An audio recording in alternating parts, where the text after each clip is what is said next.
Assalamualaikum warahmatullahi wabarakatuh. Perkenalkan, kami dari kelompok F akan mempresentasikan hasil kerja tugas yang telah diberikan. Sebelumnya, perkenalkan, nama saya Nabila Firza dengan nomor NPM 240130155.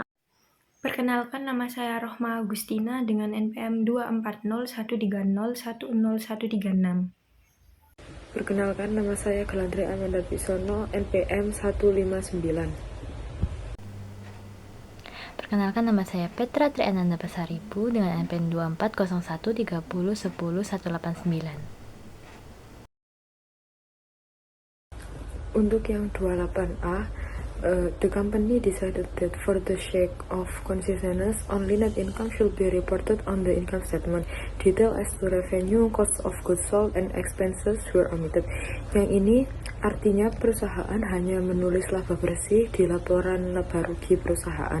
Hanya untuk meringkas laporan laba rugi perusahaan ini tidak mencatat pendapatan, biaya barang yang dijual, dan juga pengeluarannya. Ini salah karena perusahaan harus menyajikan laporan laba rugi secara lengkap, termasuk pendapatan, biaya barang yang dijual, dan beban-beban yang dikeluarkan. Karena penyajian laba bersih di laporan laba rugi saja itu tidak memenuhi prinsip pengungkapan secara penuh. Laporan laba rugi harus disajikan secara ringkas dan rincian lengkap. Jikapun ada alasan untuk tidak merinci, maka catatan itu harus dimasukkan di catatan laporan keuangan. Untuk poin B, equipment purchases of 170,000 euro were partly financed during the year through the issuance of 110,000 euros notes payable. The company offset the equipment against the notes payable and reported plan asset at 60,000 euro. Ini berarti pembelian peralatan sebesar 170.000 euro sebagian dibayar di tahun yang sama melalui penerbitan nota sebesar 110.000 euro yang harus dibayar. Perusahaan mengimbangi peralatan terhadap catatan hutang dan melaporkan aset pabrik sebesar 60.000 euro. Ini salah karena peralatan harus dicatat pada pembelian sebesar 170.000 euro. Catatan untuk pembayaran yang sebesar 110.000 euro harus dicatat dan dimasukkan di kewajiban jangka panjang. Catatan pada laporan keuangan harus menjelaskan transaksi pembelian peralatan dan persyaratan catatan. Untuk C, Weller has reported its ending inventory at 2,100,000 euro in the financial statement. No other information related to inventory is presented in the financial statement and related notes. Yang ini artinya Weller ini melaporkan inventaris akhir ini sebesar 2.100.000 euro dalam laporan keuangannya. Tidak ada informasi lain yang terkait dengan inventaris yang disajikan dalam laporan keuangan dan catatan terkait. Hal tersebut salah karena kategori dan jumlah inventaris harus dicatat secara rinci. Bisa menggunakan metode FIFO, metode LIFO, ataupun metode rata-rata tertimbang yang biasa disebut dengan moving average. Karena pengukuran inventaris itu harus didasarkan pada biaya atau nilai realisasi, yang mana yang lebih rendah.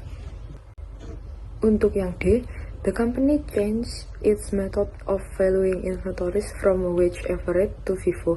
No mention of this change was made in the financial statement.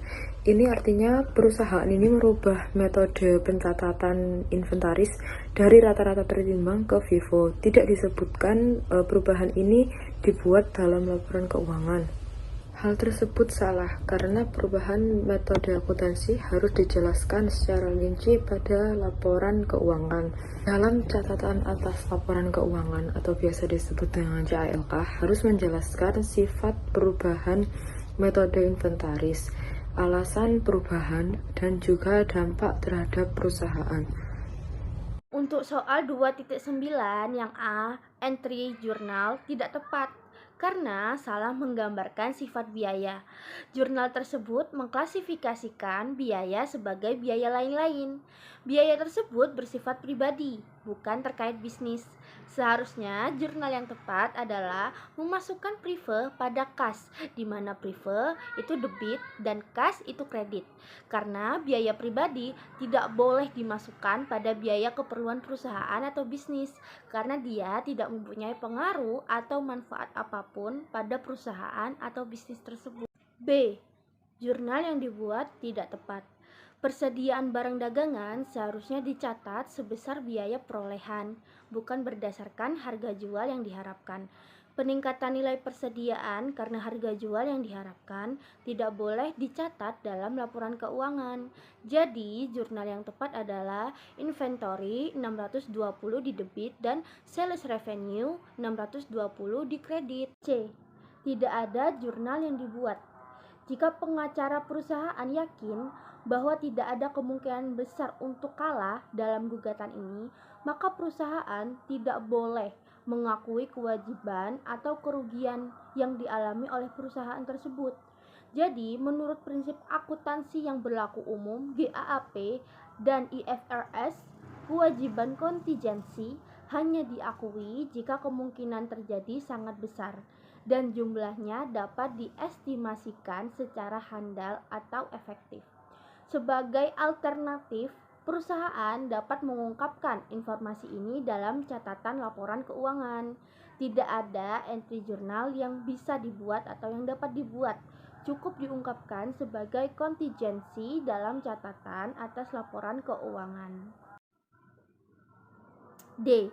Dalam akuntansi, penyusutan biasanya dihitung berdasarkan biaya historis aset, bukan nilai wajar atau nilai penggantian. Peningkatan tingkat harga umum tidak secara otomatis mempengaruhi perhitungan penyusutan. Jadi, tidak ada jurnal yang perlu dibuat dalam situasi ini. Perusahaan tetap mencatat penyusutan berdasarkan metode dan tarif yang telah ditentukan sebelumnya. Pada soal E ini, pencatatan jurnalnya salah karena goodwill tidak bisa langsung dihapus begitu saja dan dicatat sebagai retained earnings. Seharusnya jika ingin menghapus goodwill harus dibuktikan terlebih dahulu apakah terjadi impairment loss atau tidak. Maka jurnal yang benar adalah impairment loss on goodwill pada goodwill sebesar 800.000 euro. Selanjutnya pada soal F, perusahaan memperoleh peralatan atau equipment dengan nilai pasar wajar sebesar 200.000 euro tetapi membayar harga perolehan sebesar 155.000 euro. Dalam jurnal yang telah diberikan, terdapat akun sales revenue sebesar 45.000 euro yang tidak sesuai karena perusahaan tidak menjual sesuatu, tetapi justru membeli aset dengan harga lebih rendah. Dalam standar akuntansi keuangan atau SAK, perolehan aset tetap harus dicatat berdasarkan biaya perolehannya, bukan berdasarkan nilai wajarnya. Oleh karena itu, pencatatan yang benar harus mencerminkan harga yang benar-benar dibayarkan oleh perusahaan. Maka jurnal yang benar adalah equipment pada cash sebesar 155.000 euro. 2.10 bagian A. Depreciation expense on the building for the year was 60,000 yen because the building was increasing in value during the year. The controller decided to charge the depreciation expense to retained earnings instead of to net income. The following entry is recorded: retained earnings 60,000 yen and accumulated depreciation buildings on credit is 60,000 yen. Jadi jawaban saya yaitu prosedur ini salah. Penyusutan adalah alokasi biaya, bukan upaya untuk menambah aset. Meskipun nilai bangunan meningkat, biaya yang terkait dengan bangunan ini harus disesuaikan dengan pendapatan pada laporan laba rugi, bukan sebagai beban terhadap laba ditahan. Jadi mencatat dalam laba ditahan akan mendistorsi atau mengubah posisi keuangan dan profitabilitas perusahaan. Jadi entry jurnal yang benar adalah biaya penyusutan atau depreciation expense di debit yaitu 60.000 yen, dan di kredit itu akumulasi penyusutan bangunan sebesar 60.000 yen.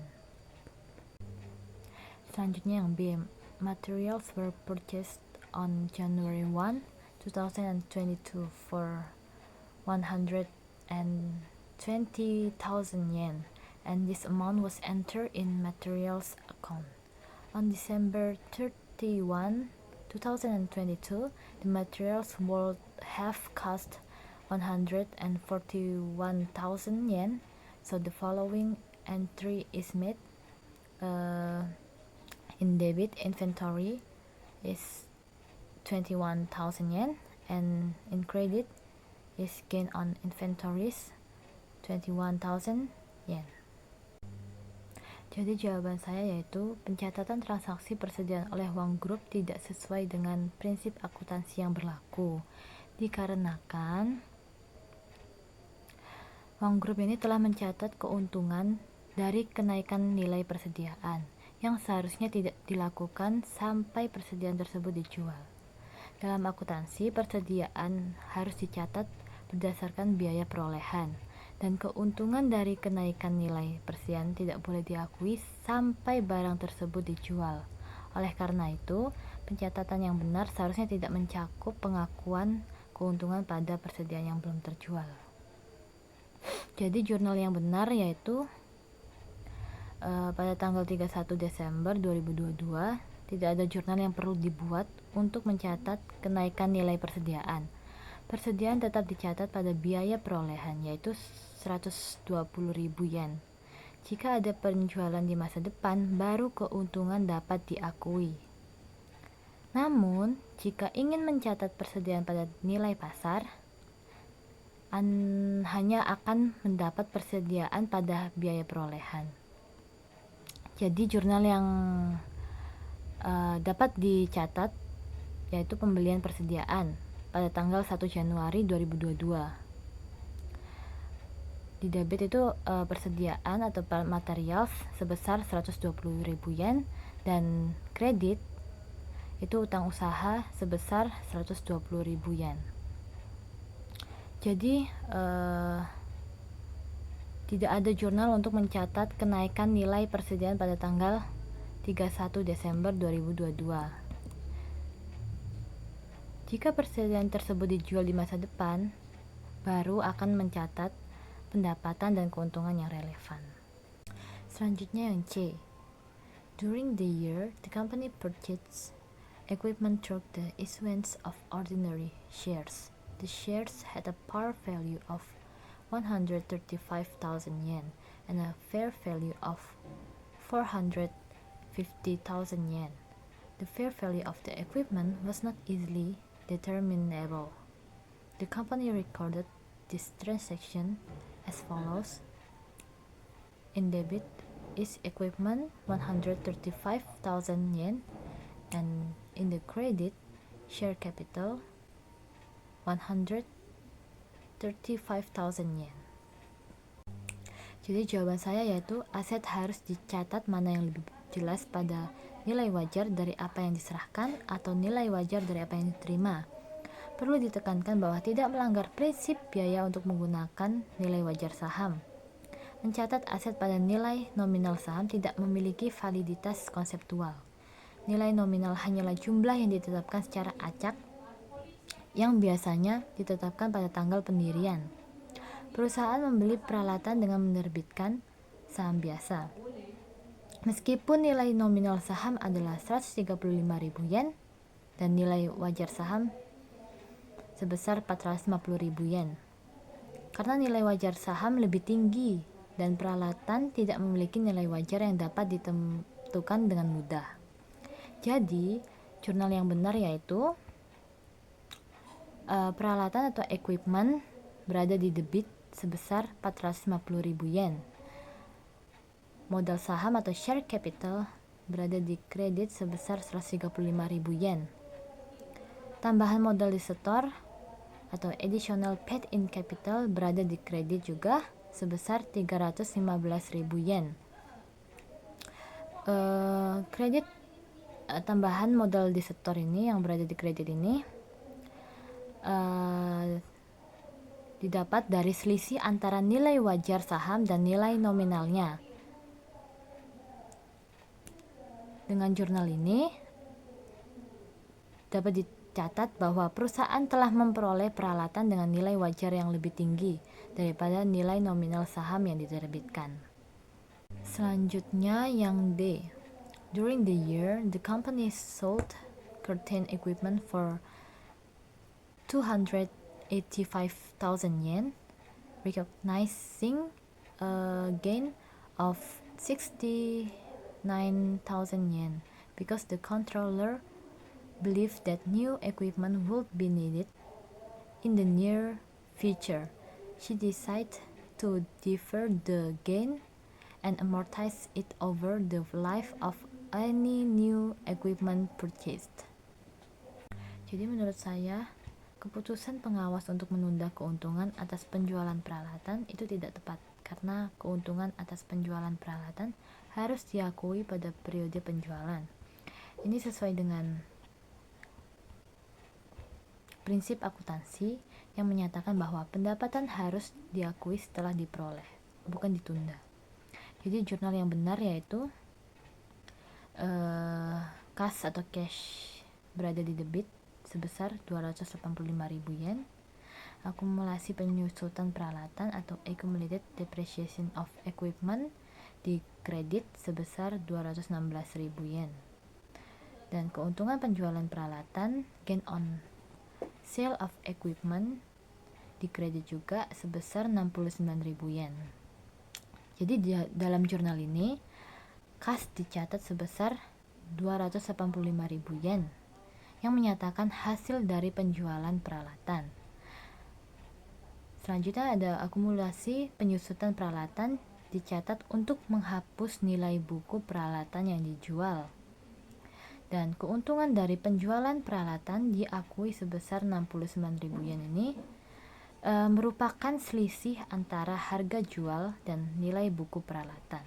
Dalam transaksi ini, perusahaan menerima pesanan senilai 61.500 yen pada tahun 2021, tetapi barang baru dikirim pada 9 Januari 2022.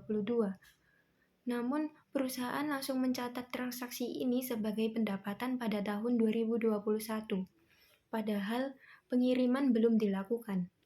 Pendapatan hanya boleh diakui ketika entitas telah memenuhi kewajibannya dalam kontrak, yaitu ketika pengendalian atas barang atau jasa telah dialihkan kepada pelanggan. Seharusnya pendapatan harus dicatat sebagai unearned revenue dan baru diakui sebagai sales revenue saat barang dikirim pada 2022. Maka jurnal yang benar yaitu pada tahun 2021 jurnalnya account receivable pada unearned revenue sebesar 61.500 yen, dan pada 9 Januari 2022 jurnalnya yaitu unearned revenue pada sales revenue sebesar 61.500 yen.